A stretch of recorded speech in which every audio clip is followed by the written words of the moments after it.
ओम नमः शिवाय। चमत्कारी मंत्र एवं आराधना में आपका स्वागत है। जैसा कि आप जानते हैं कि सावन के सोमवार चल रहे हैं और इसमें सावन के सोमवार की व्रत कथा का भी बहुत महत्व है। हमारे व्रत तभी पूर्ण होते हैं। इसकी कथा इस प्रकार है। एक बार किसी गांव में एक बूढ़ी अम्मा व उसका बेटा रहता था। वे दोनों कड़ी मेहनत करके अपना घर चलाते थे।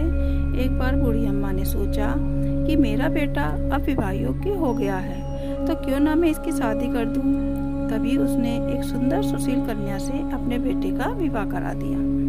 विवाह के कुछ समय बाद सावन का महीना आया। बूढ़ी अम्मा की बहू शिव की अनन्य भक्त थी। उसने अपनी सास से पूछा कि माँ जी, क्या मैं सावन के दिनों में मंदिर जाकर शिव को जल अर्पित कर सकती हूँ। उसकी माँ ने मंदिर जाने को मना कर दिया।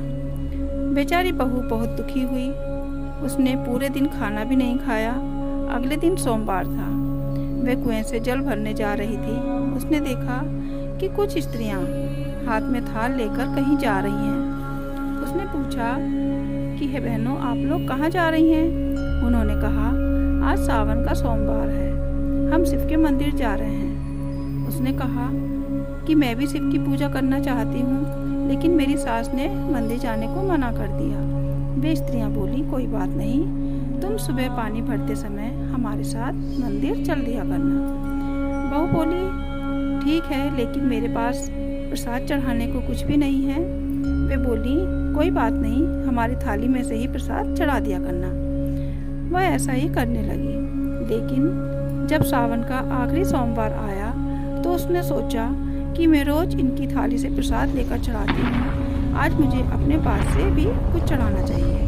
तभी उसने अपनी नाक की नथ उतारकर शिवलिंग पर चढ़ा दी। फिर वह घर पर वापस आई।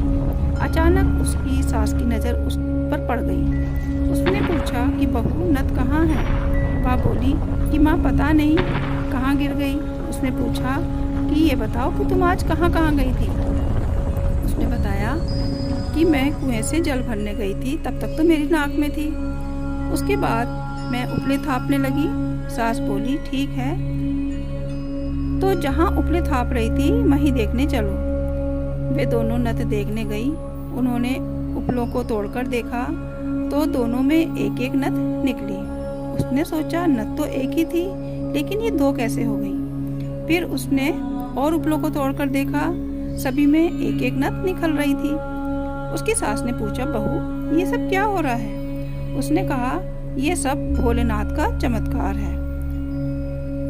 उसने सारी बातें बताई तो बूढ़ी अम्मा ने कहा, सावन के महीने में जब तब स्नान दान का इतना महत्व है, तो अगले सावन से हम दोनों मिलकर शिव की पूजा किया करेंगे। इस प्रकार वे हर साल सावन में सोमवार के व्रत करने लगी। इस प्रकार सावन व्रत कथा कहने वाले व सुनने वाले पर भोलेनाथ अपनी कृपा दृष्टि सदा बनाए रखना।